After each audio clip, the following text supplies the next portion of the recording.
प्रिय दर्शकों, नमस्कार। एक बार फिर से उपस्थित हूं आप सबके सामने रविवार के कार्यक्रम में। आप लोग ये जानते हैं कि रविवार का जो कार्यक्रम होता है वो राशियों पे, ग्रहों पे और गोचर पर केंद्रित होता है। तो अभी एक आकाश में घटना घटित होने वाली है। 3 मार्च को ग्रहण लगने वाला है, चंद्र ग्रहण लगने वाला है। वैसे आप लोग ये जानते ही होंगे कि प्रत्येक अमावस्या और प्रत्येक पूर्णिमा को निश्चित रूप से ग्रहण लगता है ब्रह्मांड के किसी न किसी कोने में। अभी अलग बात है कि हमें वो दिखाई नहीं देता, इस वजह से हम उसकी चर्चा नहीं करते। पर प्रत्येक अमावस्या को कहीं ना कहीं ब्रह्मांड के किसी कोने में सूर्य ग्रहण और प्रत्येक पूर्णिमा को ब्रह्मांड के किसी कोने में चंद्र ग्रहण लगता है। और जहाँ सूतक और ग्रहण की बात होती है वो वही मान्य होता है जहाँ से उसे देखा जाता है। तो 3 मार्च को चंद्रमा ग्रहण में जाने वाले हैं। पृथ्वी की छाया चंद्रमा पे पड़ती है, इस वजह से वो कई बार सूर्य से ओझल हो जाते हैं, दिखाई नहीं देता। इस घटना को ग्रहण कहते हैं, ये आप लोग जानते हैं। पर सामान्यतया ग्रहण का काल बड़े मायनों में, चूंकि होलिका पर्व भी है, होलिका भी है, तो इस वजह से भी ये दोनों एक साथ हैं। और ये बहुत अलग सा हो जाता है कि एक साथ दो चीजें देखने को मिल रही हैं। एक तरफ आप ग्रहण भी विचार कर रहे हैं और दूसरी तरफ आप होलिका दहन भी कर रहे हैं।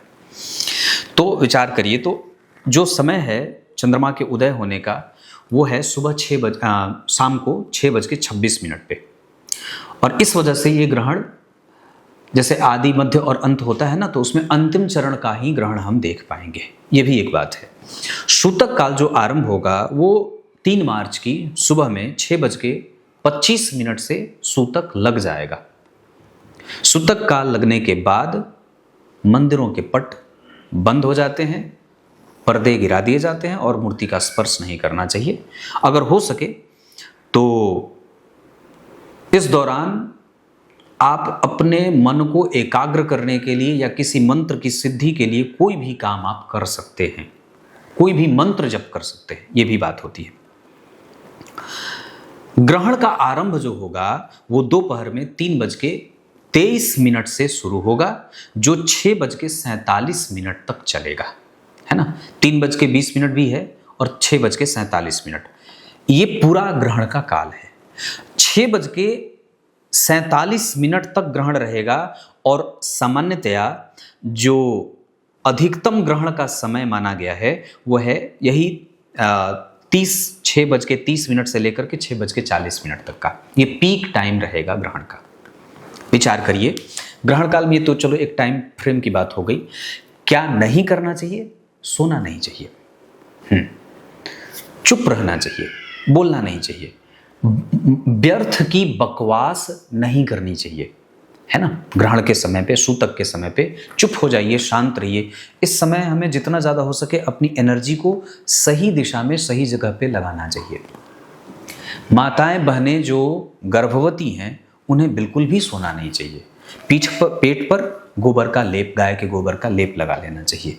अपने लंबाई के बराबर का धागा नाप करके किसी दरवाजे के किनारे टांग दे या कहीं एक खुट्टी में टांग दे, ऐसा होता है। नहीं तो गर्भ में पल रहे बच्चे को कष्ट होता है।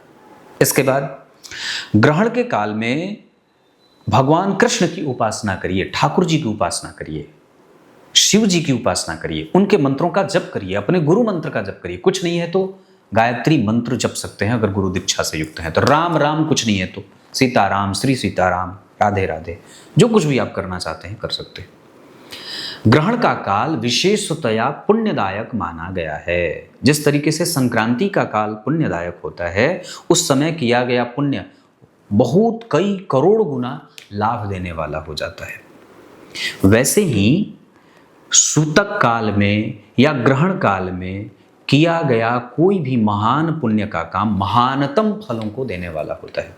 अगर ग्रहण में आप गंगा जी के किनारे हैं, यमुना जी के किनारे हैं, गोमती के किनारे हैं, किसी नदी के किनारे हैं तो वहां जाइए, विशेषतया वहां स्नान करिए और स्नान करने के साथ वहीं बैठ करके मंत्रों का जप करिए। ये भी कर सकते हैं।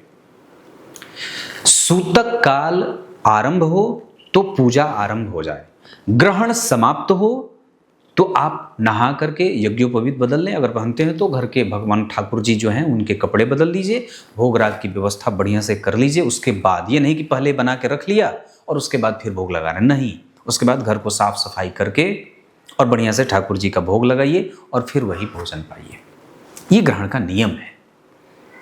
अध्ययन वगैरह नहीं करना चाहिए, चुपचाप बैठ करके मंत्र जप करना चाहिए, मनन करना चाहिए, चिंतन करना चाहिए, हिलना डुलना नहीं, एकदम बिल्कुल शांत होकर के एक सिद्ध आसन पे बैठ करके भगवान का नाम जप लिए। क्लियर है? सोचा आप लोगों को इससे अवगत करा दूं। रविवार का दिन भी था और ये आकाश में बड़ी घटना भी घटित हो रही थी। विशेषतया ये जो ग्रह की स्थिति है, तो सिंह राशि में 3 मार्च को चंद्रमा रहेंगे, पूर्वा फाल्गुनी नक्षत्र रहेगा। सिंह राशि वालों को ये ग्रहण भारी पड़ सकता है। पूर्वा फाल्गुनी नक्षत्र पर भी ये ग्रहण भारी पड़ सकता है। इस वजह से अगर आप सिंह राशि के हैं तो कई बार थोड़ा, अब ये जो ग्रहण है वो आपको मानसिक रूप से थोड़ा परेशान कर सकता है, ये भी बात है। स्वास्थ्य का ध्यान रखना होगा कुंभ राशि वालों को। मेष राशि वालों को भी पेट से संबंधित या स्वास्थ्य से संबंधित समस्या हो सकती है, बाकी नुकसान नहीं है। मिथुन, तुला, मीन और कन्या धनु वालों के लिए ये ग्रहण वैसे लाभदायक है। बाकी वैसे सिंह राशि के लिए, कुंभ राशि वालों के लिए और मेष राशि वालों के लिए थोड़ी बहुत स्वास्थ्य से संबंधित और मानसिक अवरोधों के बढ़ने का काल ये होगा। बाद में चीज़ें ठीक हो जाएंगी, पर ये ग्रहण इन लोगों को सावधान रहने को कहता है। क्लियर है? ये छोटा कार्यक्रम था, सोचा आप लोगों को बता दूं। तब तक मैं भी अपडेट हो जाऊंगा और आप लोग भी अपडेट हो जाएंगे। कुछ इसी तरीके से आज के इस कार्यक्रम का समापन करते हैं। तब तक के लिए बहुत बहुत नमस्कार।